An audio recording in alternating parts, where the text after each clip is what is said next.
genérico, e ele consta, a defesa daqueles incisos consta no Plano Municipal de Cultura.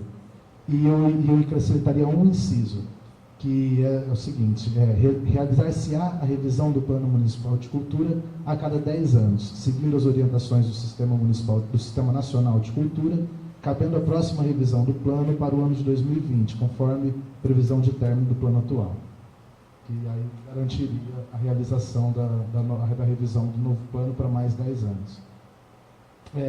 A terceira é a inserção no texto da peça do Sistema Municipal de Cultura como peça fundamental da estruturação dos arranjos institucionais do setor cultural de Ribeirão Preto. O ano passado foi votado na Câmara uma lei que institui o Sistema Municipal de Cultura, e ele é uma peça muito importante para estruturar o que são os arranjos municipais do setor cultural. Ele não consta, né, no plano diretor atual, e a minha sugestão era a inserção de um inciso no artigo 141, que seria o seguinte: inciso 8, regulamentação dos mecanismos previstos no Sistema Municipal de Cultura, lei número 277/2016. E a quarta proposta é a inserção no texto da possibilidade de implementação dos procedimentos operacionais necessários para a destinação dos recursos financeiros adequados ao cumprimento das metas previstas para as políticas culturais da cidade, conforme as diretrizes do Estatuto da Cidade, no artigo 40, parágrafo 1º, que dispõe sobre a necessidade do plano diretor ser discutido nos demais processos de planejamento municipal, como o plano plurianual, as diretrizes orçamentárias e o orçamento anual. Então, a proposta seria que se inserisse esse mecanismo que orientasse essa discussão, porque uma vez que o Estatuto da Cidade prevê que esses instrumentos eles sejam compostos de forma conjunta, né, as diretrizes do plano diretor tem que ressoar dentro do plano plurianual, o orçamento e as diretrizes orçamentárias, criar esse dispositivo no plano diretor. A sugestão seria a inserção do inciso 5º no artigo 143. Seria o seguinte: inciso 5º, garantia dos procedimentos operacionais necessários às discussões dos planos de metas orçamentárias na LDO, LOA e PPA, visando o cumprimento da política cultural do município. São essas, assim, as minhas propostas. Muito bem, Jonas, muito obrigado, viu? Vou chamar aqui Platini da Silva. Enquanto o Platini vem aqui, queria lembrar que amanhã, nesse mesmo local, a partir das 9 horas, vamos ter a terceira audiência pública setorial amanhã. Amanhã tem um grupo que vai tratar sobre meio ambiente, uma outra sala sobre mobilidade, a terceira sala sobre físico-territorial e a quarta sala sobre políticas sociais. Olá, Platini. Boa noite, meu nome é Platini, eu sou do Conselho Municipal da Moradia Popular, fui eleito agora, mas queria estar falando da mobilidade urbana agora, nesse momento. Eu vi alguns números aqui, que não sei se é o secretário que passou, e onde que a gente queria até estar fazendo uma sugestão e estar fazendo uma crítica também, porque esses números ele não atendem a nossa realidade em Ribeirão Preto. Onde tem um projeto pró-urbano aí que ele já vem de muito tempo aí, que ele não responde à estatística de Ribeirão Preto. No caso, com a passagem mais cara do Brasil, que vocês pegaram para ver, os ônibus eles não são os melhores da cidade. Também eles só trabalham na Zona Sul, onde que tem os melhores ônibus, onde tem ar-condicionado. Então, onde a Zona Norte, onde os bairros periféricos eles só tem uma linha ou duas, em mudança de algumas linhas do bairro que eu moro, no caso do Ribeirão Verde, aqui o professor Lima, que não deixa eu mentir, que a gente passou durante 10 anos lá com 2 linhas que mudou agora. Então eu acho que é muito caro esse projeto pró-urbano, e em cidades aqui perto tem de menor população, onde que o ônibus, a cidade é talvez até maior, onde que tem integrações, onde a população paga somente uma passagem. E essa passagem, ela supre a cidade, no caso. Onde Ribeirão Preto, está mais caro de que 12, 13 capitais do país a passagem de ônibus. E esse programa do Projeto Pró-Urbano aí devia ter outras entidades, outras empresas que trabalhassem aqui na cidade para dividir. Até porque para ter uma concorrência. Por quê? Porque esse vem de outros governos, vai passar por esse, e ele já foi taxado como não dá certo na cidade, e já foi visto que não dá certo, que tem que melhorar, e continua com esse pró-urbano aí. Se fizer uma política de procurar para a população, vocês vão ver que ninguém está satisfeito. Então, com esses números que o secretário disse aqui, as palavras bonitas, não é a realidade da população de Ribeirão Preto, gente. Muito obrigado. Muito obrigado, Platini. Agora é o Mauro de Castro Freitas. Olá, Mauro.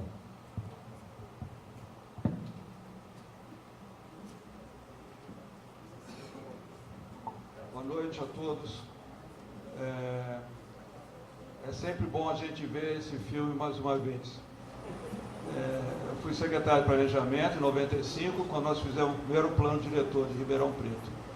E depois de 2005, na revisão, e agora uma nova revisão. O Lanchote aqui, na época, estava entrando na Secretaria de Planejamento, que foi criada naquela ocasião. Nem tínhamos uma Secretaria de Planejamento. Então, eu acho que é um momento muito oportuno para a gente estar revendo uma série de posturas públicas, né? E a sequência dessas posturas. Meu modo de ver é o seguinte: o Plano Diretor de Ribeirão continua ainda sendo uma grande carta de intenção. Tá? Foi dito aqui que cidades de porte menores detalham mais o seu planejamento, né? E com o resultado. Essa não é a comparação de que é uma cidade de porte menor, é mais fácil você disciplinar os instrumentos urbanísticos. Então nós acreditamos que esses instrumentos deveriam estar melhor detalhados, tanto tecnicamente como juridicamente. Tá? Outra questão, o prazo de revisão do plano diretor. Nós já verificamos que 10 anos, que é o prazo máximo, ele tem se estendido além dos 10 anos. Então, isso é um fato corriqueiro. Então, esse prazo precisaria ser enxugado para, no máximo, 5 anos. Por quê? 4 anos é uma administração. Quando entrar a nova administração, ela vai ter a oportunidade de rever as políticas que foram implantadas, baseada em quê? Em programas de metas com indicadores bem concretos do avanço de cada política pública. Enquanto nós não tivermos definido esses mecanismos de controle, é muito difícil definir o crescimento da cidade e como nós queremos a cidade. Bom, proposta concreta então. Eu acredito que a gente não está em uma audiência pública como deveria ser. Por quê? A proposta do plano diretor foi apresentada na quarta-feira passada. Certo? Foi anunciado na quarta e apresentado na quinta. Quer dizer, pouquíssimas pessoas tiveram condição de ler. Representantes aqui da sociedade civil, enquanto moradores, né, eu gostaria que levantasse a mão só para a gente ter uma ideia, não sendo funcionário público da administração. Então, pouquíssimos também. Então, eu não considero uma audiência pública nesses termos. Tá?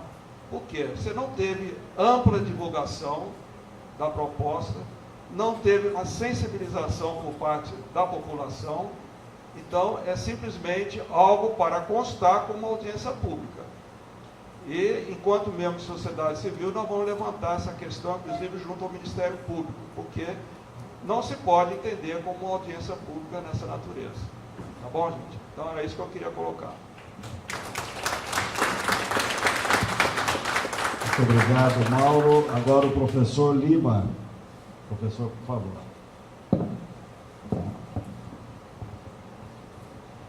Gente, boa noite, primeiramente para todos, né? 3 minutos não seriam suficientes para eu passar a mensagem que está aqui.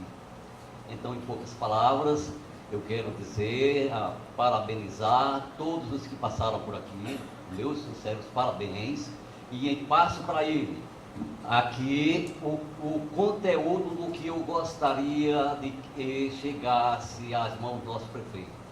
Eu quero parabenizar ao prefeito por esse trabalho que está sendo iniciado, aliás, já está em andamento aqui na praça, em frente à escola, e me coloco à disposição dele, ou da prefeitura, no sentido de 2 itens muito importantes nós colocarmos, que seria o controle de formigas e cupins, porque quando cai uma árvore, gente, eu já tenho observado muito, tenho olhado ali na catedral, caíram 3 árvores, eu acho que alguém lembra aí no ano passado, no final de 2016, e olhava, é cupim no sistema radicular da árvore.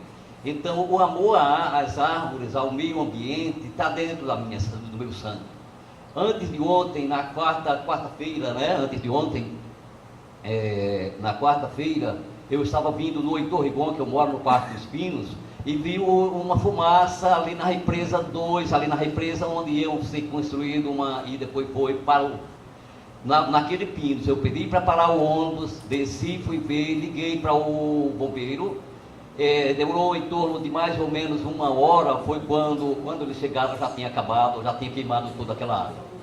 Então, muito importante, matas ciliares, nascente dos córregos e rios, pelo amor de Deus, eu não quero dizer sou de A, sou de B, partido de lá ou de cá, e interesse disso ou daquilo, não, é o meio ambiente, que é o futuro dessas gerações que estão aí, das que virão com certeza. Agradeço a vocês, Deus abençoe, muito obrigado.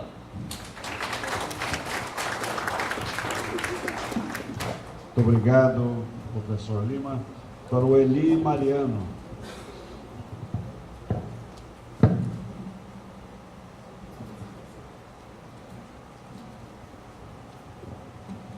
Boa noite a todos, né? Meu nome é Eli Carlos Mariano, sou coordenador estadual da União dos Movimentos de Moradia de São Paulo, onde aqui, né, eu venho participar desse processo, embora a gente entende, como já foi falado aqui, né, que um plano dessa envergadura, né, para ser discutido numa carreira, como o Lanchotti falou aqui, é um desafio, né? É bastante complexo. A gente entende, principalmente a gente que luta aí contra a especulação imobiliária, que luta, né, contra o mercado capital para poder dar dignidade e moradia aí aos nossos irmãos. Mas enfim, eu acho que essa é uma tarefa árdua, uma tarefa de todos. A gente vai estar lutando aí, nem todas as horas a gente vai estar falando, vai estar tendo o mesmo entendimento, né? Mas eu acho que isso daí compete a gente estar construindo em conjunto.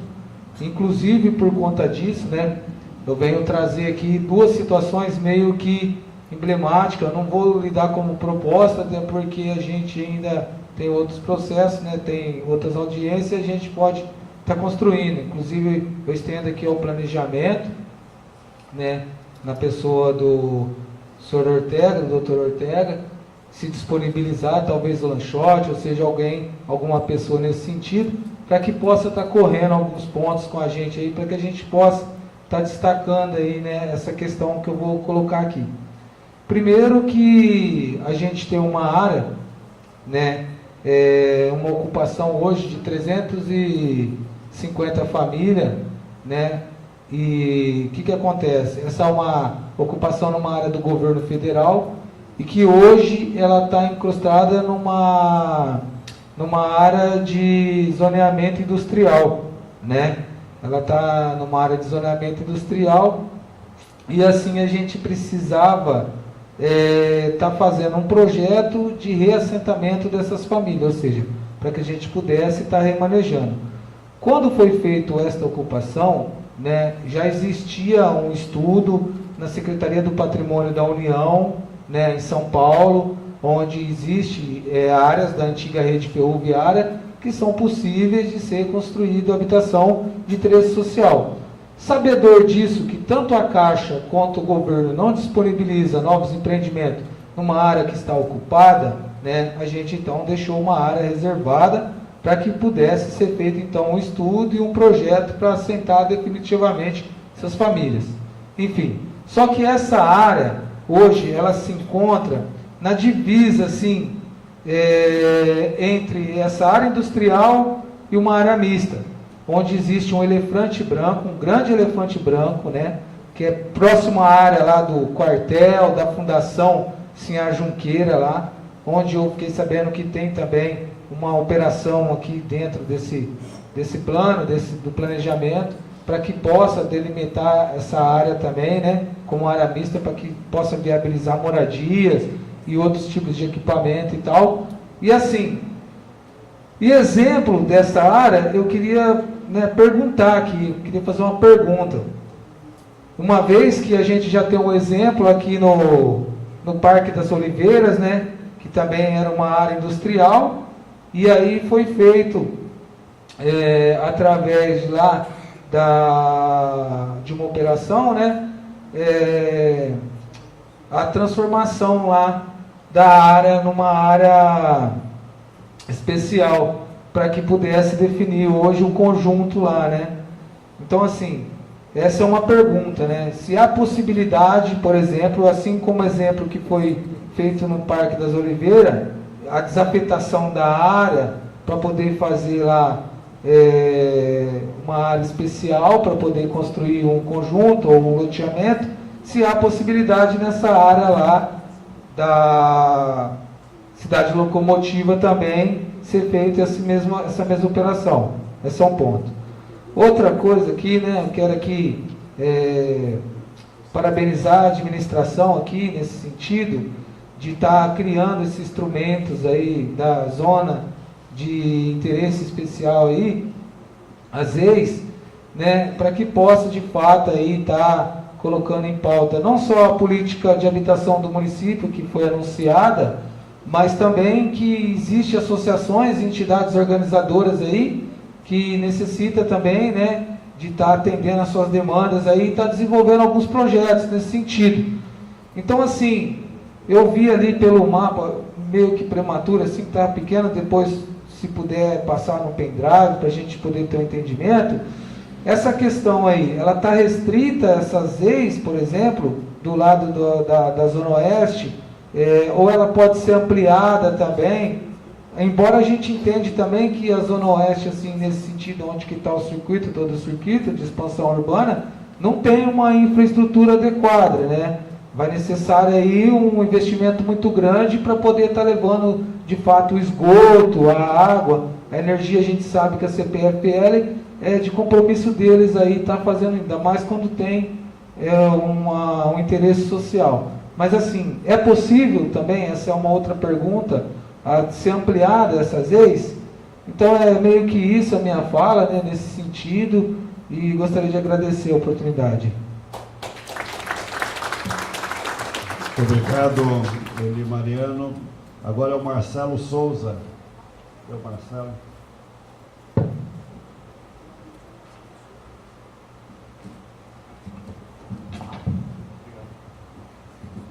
Boa noite, pessoal. Meu nome é Marcelo Souza. Eu sou do Conselho Deliberativo da ABAS, a Associação Brasileira de Águas Subterrâneas. Nós somos uma instituição nacional, né? Temos aí quase 40 anos de história. E eu estou aqui como interessado na questão das águas subterrâneas em Ribeirão Preto, especificamente com relação à questão da proteção do aquífero Guarani. Eu queria dizer que, no que diz respeito à questão de águas subterrâneas, o texto base do plano diretor é bastante positivo e eu acho que captura algumas questões que são lições aprendidas em outras áreas, em outras cidades, que eu vejo como bastante positivas, que é a seguinte: a proteção das águas subterrâneas, ela passa pela ocupação planejada do território, muitas vezes até independendo do tipo de ocupação, ou seja, existem maneiras de você fazer essa ocupação protegendo a água subterrânea. O grande risco para as águas subterrâneas, ela vem quando a ocupação ela não ocorre de uma maneira que não é planejada. Então, dessa maneira eu vejo como texto base como sendo um avanço, uma questão muito positiva na questão da proteção do aquífero Guarani. E eu queria aqui também falar, né, como em nome da ABAS, que a gente se coloca à disposição da Prefeitura e da Secretaria do Meio Ambiente do que a gente puder ajudar nesse processo. Okay? Só isso. Muito obrigado. Obrigado. Marcelo, Carlos Coutrinho.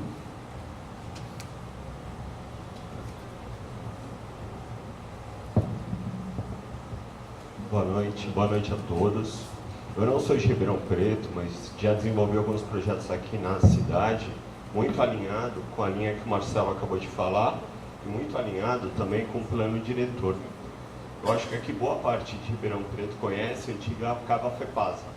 Acho que era um problema de conhecimento de todo mundo, que na década de 70, década de 60, foi feita uma ocupação, preenchimento irregular de uma cava utilizada no passado. A gente, junto com uma incorporadora, fizemos diversos estudos para ver essa disposição está afetando ou não o Guarani. Nós chegamos à conclusão que não estava afetando, mas que ela deveria ser remediada, revitalizada, através do quê? De uma ocupação urbana ordenada. Junto com a Prefeitura, junto com a Secretaria de Meio Ambiente, foi discutido diversos processos de como fazer essa ocupação. Deu certo, já estão ocupados, mas não só por causa da Prefeitura. Nessa questão ambiental, a gente não fala só do município, fala também do Estado. A Prefeitura trabalhou junto com a CETESB, que é o órgão que maneja o uso e ocupação dos terrenos, e propiciou uma ocupação com um loteamento adequado, o qual, além de gerar um benefício para o município de uma ocupação ordenada, gerou uma proteção do aquífero do Guarani. Ele não fica na área de expansão urbana, ele fica dentro da Zona Leste, mas esse caso pode ser replicado para os demais empreendimentos que serão desenvolvidos no restante da região. Desculpa, estou um pouquinho nervoso, espero que tenha contribuído e parabéns para vocês. Obrigado. Muito obrigado, Carlos. Agora o Gabriel. Não estou entendendo a letra aqui, mas é o Gabriel. Boa noite, meu nome é Gabriel. Eu represento aqui os munícipes, tá? Senhor Mário Ortega, também, no caso, prefeito saiu, né? Não conseguiu continuar aqui com a gente. Primeira crítica que eu vou estar dizendo, que até não me lembro o nome do senhor, falando sobre essa questão da audiência pública. Primeiro que nós temos aqui pessoas que não são de Ribeirão, tá? Nem todo mundo tem, embora seja o diário oficial para atendimento direto a todos, ainda de uma forma gratuita, nem todos conseguem ter acesso a isso. Acho que precisava sim de ter realmente uma política maior de abranger o público, principalmente as universidades, tá? Que tem um interesse muito grande em participar disso. Então, uma outra questão, eu queria, na verdade, nem tanto uma indicação, uma proposta para o plano, mas sim quando a Secretaria de Planejamento terá realmente um domínio maior sobre muitas coisas. No caso, realmente de plano diretor, de como a cidade vai funcionar, de como a cidade vai gerir todo esse desenvolvimento. Um outro fato que também foi citado é que vai ser diretamente ligado à Transerp. Nós temos aí o transporte público, que foi citado a questão da locomoção, da mobilidade urbana, que não é somente a criação de linhas, não é só você fazer um ônibus, chegar até um outro ponto, você criar as ciclovias, ciclofaixas, isso. Mas sim, o como qualquer um, de qualquer modo, consegue chegar. A gente percebe que hoje o trânsito de Ribeirão é algo que está insuportável, tá? Na maior parte do tempo, e inclusive em algumas zonas específicas, a gente pode pegar na entrada da Zona Sul, o centro é uma situação também muito ruim. O anel viário, embora teve aí uma atualização, tá? Ainda assim é uma coisa que ficou talvez um pouco deficitária ao ponto de quem utiliza mesmo realmente, tá? E quanto à questão de ônibus, passagens, é realmente um valor absurdo. A gente percebe que esse consórcio está um pouco passando do ponto desses valores que está sendo cobrado, principalmente com a questão daquelas vans chamadas leve-trás. Hoje estão cobrando um valor absurdo, ou seja, quem utiliza tem que pagar R$ 1,50 para poder chegar num ponto de ônibus, no terminal rodoviário, para conseguir pegar um outro ônibus para poder chegar ao seu local de trabalho, quando não tem que pegar mais um outro ônibus para chegar, porque tem que fazer um gancho muito alto. As distâncias são todas elas muito opostas uma da outra. E às vezes a gente não consegue fazer tudo isso dentro do nosso tempo. Tá? E uma outra situação é que a Transerp, principalmente, foque nessas questões, porque atende muito aos pedidos de vereadores. Eu digo isso porque eu já mandei reivindicações, já mandei contato, não somente eu, muitas outras pessoas tentam falar, solucionar os problemas com a Transerp, mas é difícil chegar isso aos munícipes, em que realmente utiliza. Então, eu acho que assim, tem que tomar um pouco mais de ciência, parar de passar por cima de muitas coisas e de quem realmente tem que planejar a cidade. Obrigado. Obrigado. Agora é a Adriana Aparecida Braga.